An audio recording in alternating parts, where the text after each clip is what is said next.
একেবারে প্রত্যন্ত গ্রাম কিংবা শহরের রাজপথ সব জায়গায় কিন্তু ভোটারদের যেই আমেজ সেটি সারা জায়গা নিয়ে। আমরা এই মুহূর্তে রয়েছি পাবনা ৩ আসনে, যেখানে বাংলাদেশের রাজনৈতিক নেতার চেয়ে যিনি কৃষিবিদ হিসেবে ব্যাপক পরিচিত হাসান জাফির তুহিন সাহেব সেই আসনটিতে লড়ছেন। তার সাথে আমরা কথা বলবো। প্রথমে আপনাকে আমি স্বাগত জানাচ্ছি ভোটের পথে বাংলাদেশ অনুষ্ঠানে। আপনাকে ধন্যবাদ আমাকে এই অনুষ্ঠানে সংযুক্ত করার জন্য। হাসান জাফির তুহিন, আপনি নির্বাচনী যে লড়াইটা লড়ছেন সেই লড়াইটি আসলে কেমন দেখছেন, এবং যেই অন্য যে প্রার্থীরা রয়েছে তারা আসলে প্রচারণায় কি কৌশল নেমেছে, এবং আপনার সেখানে আসলে ভোটারদেরকে নিজেদের কাছে আনবার জন্য আপনি কি কৌশলে এগোচ্ছেন? আসলে আমাদের কৌশল একটি, আমরা জনগণকে খুশি করতে চাই। জনগণকে আমাদের তারেক রহমানের যে 8টি প্ল্যান, এই 8টি প্ল্যান তুলে ধরছি।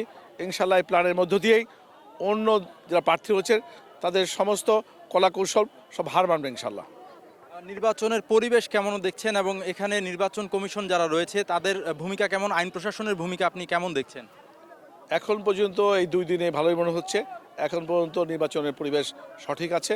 এই পথে এইগুলো নির্বাচন সুষ্ঠু, স্বাভাবিক এবং অবাধ হবে ইনশাল্লাহ।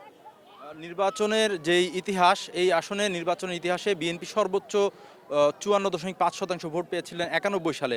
এবার আপনি কি মনে করছেন যে এবার বিএনপিতে কি পরিমাণ ভোট পড়তে পারে? আমরা মনে করি যে কাস্টিং ভোট যেটা হবে, যে ভোটগুলো পড়বে তার 80 থেকে 85% ভোট বিএনপি ধানের শীষ পাবে আশা করছি। এলাকা ভিত্তিক নানান সমস্যা থাকে আসনগুলোতে, কি কি সমস্যা আপনি চিহ্নিত করেছেন এবং এগুলো সমাধানে কিভাবে কাজ করবেন? সমস্যা হচ্ছে এলাকা কৃষি নির্ভর, কিন্তু এলাকাতে রাস্তাঘাট নেই, রাস্তাঘাট ভাঙাচোরা, কোনো বড় স্ট্রাকচার নেই, কলকারখানা নেই। কৃষকদের অনেক এই যে শস্যগুলো এগুলো পরিবহন করারই কোনো উপায় নেই, সে ধরনের ভালো রাস্তাঘাট নেই। এটি মূল সমস্যা। তাছাড়া বেকার সমস্যা রয়েছে, কারণ বিগত 17 বছর এলাকার যুবকরা শিক্ষিত বেকার চাকরি পায়নি, এটির বড় সমস্যা। সব মিলেই কৃষকদের অনেক সমস্যা রয়েছে। আমার দল আমাকে এখানে পাঠিয়েছেই কৃষকদের সমস্যা সমাধান করার জন্য। আর বাকি যে সমস্যা সেগুলো বাংলাদেশে অন্য জায়গায় রয়েছে। আমরা সব মিলেই এই পরিকল্পনাগুলো, এই যে অভিযোগ রয়েছে এগুলো বাস্তবায়ন করার মধ্য দিয়ে আমরা এলাকার মানুষকে ভালো রাখতে চাই আগামী 5 বছর। তারেক রহমান বলেছেন যে I have a plan, we have a plan. এটি আসলে এইবার ভোটের জন্য, ধানের শীষের প্রতীকের জন্য কতটুকু সহায়ক হয়েছে, এবং এটি আসলে ভোটাররা কিভাবে নিচ্ছেন? আমি তো একটু আগে জলস্বয় বক্তব্য বলেছি, আমাদের দল ইতিমধ্যেই 8টি পরিকল্পনার কথা বলেছে বাংলাদেশের কৃষককে নিয়ে, বাংলাদেশের মধ্য এবং নিম্ন মধ্যবিত্ত নারীদেরকে নিয়ে, এছাড়া সকল শ্রেণী পেশার, স্বাস্থ্য খাত, শিক্ষা খাত সহ সমস্ত বিষয়ে 8টি প্ল্যানের কথা বলেছে। এই প্ল্যান বাস্তবায়ন করলে তো বাংলাদেশ উন্নত দেশে পরিণত হবে। তা আমরা মনে করি যে অন্য যা দল রয়েছে তারা প্ল্যানের কথা বলছে না, তা কেউ বেহেশতের টিকিট বিক্রি করছে, কেউ অন্য কোনোভাবে প্রলোভন দেখাচ্ছে। এগুলো আসলে জনগণ বুঝতে পেরেছে, সচেতন